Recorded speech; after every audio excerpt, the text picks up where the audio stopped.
Exodus 21. Other laws and commands. Then God said to Moses, "These are the other laws that you will give to the people. If you buy a Hebrew slave, then that slave will serve for only 6 years. After 6 years he will be set free, and he will have to pay nothing. If he is not married when he becomes your slave, when he becomes free he will leave without a wife. But if the man is married when he becomes your slave, then he will keep his wife at the time he is made free. If the slave is not married, the master can give him a wife. If that wife gives birth to sons or daughters, she and her children will belong to the master. After the slave is finished with his years of service, he will be made free. But if the slave decides that he wants to stay with the master, he must say, 'I love my master. I love my wife and children. I will not become free. I will stay.' If this happens, the master will bring the slave before God. The master will take the slave to a door or the wooden frame around the door and pierce the slave's ear using a sharp tool to show that the slave will serve that master for all his life. A man might decide to sell his daughter as a slave. If this happens, the rules for making her free are not the same as the rules for making the men slaves free. If the master who chose her for himself is not pleased with her, then he can sell the woman back to her father. If the master broke his promise to marry her, he loses the right to sell her to other people. If the master promised to let the slave woman marry his son, he must treat her like a daughter, not a slave. If the master marries another woman, he must not give less food or clothing to the first wife, and he must continue to give her what she has a right to have in marriage. The man must do these 3 things for her. If he does not, the woman is made free, and it will cost her nothing. She owes no money to the man. Whoever hits and kills someone must be killed too. If an accident happens and a person kills someone without planning it, then God allowed that thing to happen. I will choose some special places where people can run to for safety, so that person can run to one of those places. But whoever plans to kill someone out of anger or hatred must be punished. Take them away from my altar and kill them. Whoever hits their father or their mother must be killed. Whoever steals someone to sell them as a slave or to keep them for their own slave must be killed. Whoever curses their father or mother must be killed. 2 men might argue, and one might hit the other with a rock or with his fist. If the man who was hurt is not killed, the man who hurt him should not be killed. If the man was hurt and must stay in bed for some time, the man who hurt him must support him. The man who hurt him must pay for the loss of his time. He must support him until he is completely healed. Sometimes people beat their slaves. If the slave dies after being beaten, the killer must be punished. But if the slave gets up after a few days, then the master will not be punished. That is because some would pay their money for the slave, and the slave belongs to them. 2 men might be fighting and hurt a pregnant woman. This might make the woman give birth to her baby before its time. If the woman was not hurt badly, the man who hurt her must pay a fine.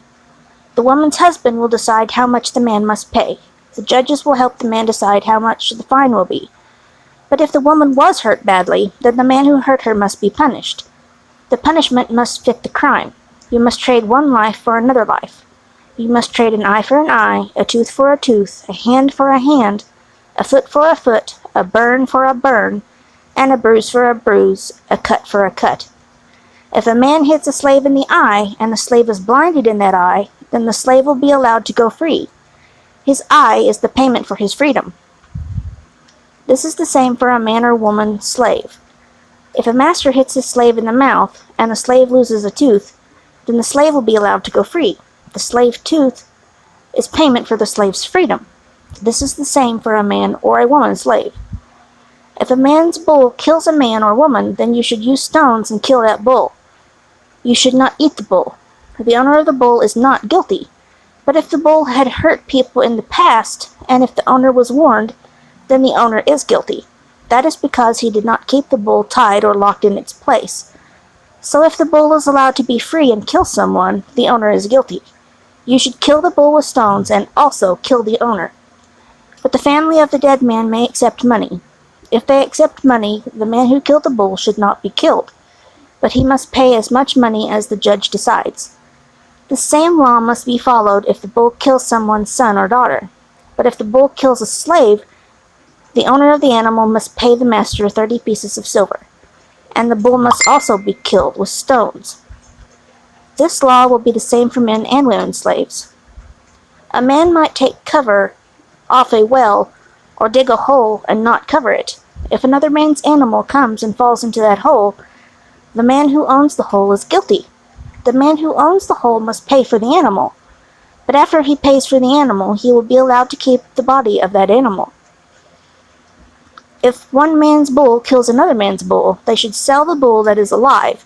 Both men will get half of the money that comes from selling the bull, and both men will also get half of the bull that was killed. But if a man's bull has hurt other animals in the past, that owner is responsible for his bull. If his bull kills another bull, he is guilty because he allowed the bull to be free. That man must pay bull for bull. He must trade his bull for the bull that was killed.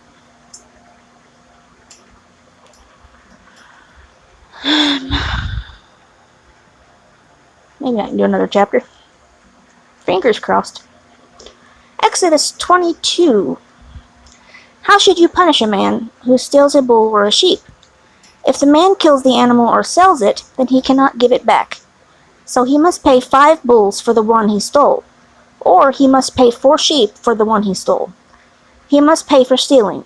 If he owns nothing, then he will be sold as a slave. But if the man still has an animal and you find it, that man must give the owner 2 animals for every animal he stole. It doesn't matter if the animal was a bull, a donkey, or a sheep. If a thief is killed while trying to break into a house at night, then no one be guilty for killing him. But if this happens during the day, the one who killed him will be guilty of murder. That's weird. A man might let his animal loose to graze in his field or vineyard. If the animal wanders into the person's field or vineyard, then the owner must pay. The payment must come from the best of his crop. A man might start a fire to burn thorn bushes in his field. But if the fire grows and burns his neighbor's crops, or the grain growing on the neighbor's field, the man who started the fire must pay for what he burned. Someone might give some money or tools to a neighbor for safekeeping. What should you do if someone steals these things from the neighbor's house? If you find the one who stole them, then the thief must pay twice as much as the things are worth. If you don't find the thief, then the owner of the house must go before the judges, who will decide if that person is guilty. What should you do if 2 men disagree about a bull or a donkey, or a sheep, or clothing, or something that is lost? One man says, "This is mine," and the other says, "No, it is mine." Both men should go before the judges, who will decide who is guilty. The one who was wrong must pay the other men twice as much as the thing is worth. A man might ask his neighbor to take care of an animal for a short time. It might be a donkey, a bull, or a sheep. But what should you do if that animal is hurt or dies, or someone takes the animal while no one is looking? That neighbor must explain that he did not steal the animal. If this is true, the neighbor will promise the Lord that he did not steal it. The owner of the animal must accept this promise. The neighbor does not have to pay the owner for the animal. But if the neighbor stole the animal, then he must pay the owner for the animal. If wild animals killed the animal, then the neighbor should bring the body as proof. The neighbor will not have to pay the owner for the animal that was killed. If a man borrows an animal from his neighbor and the animal is hurt or dies, then the neighbor must pay the owner for the animal. The neighbor is responsible because the owner was not there himself.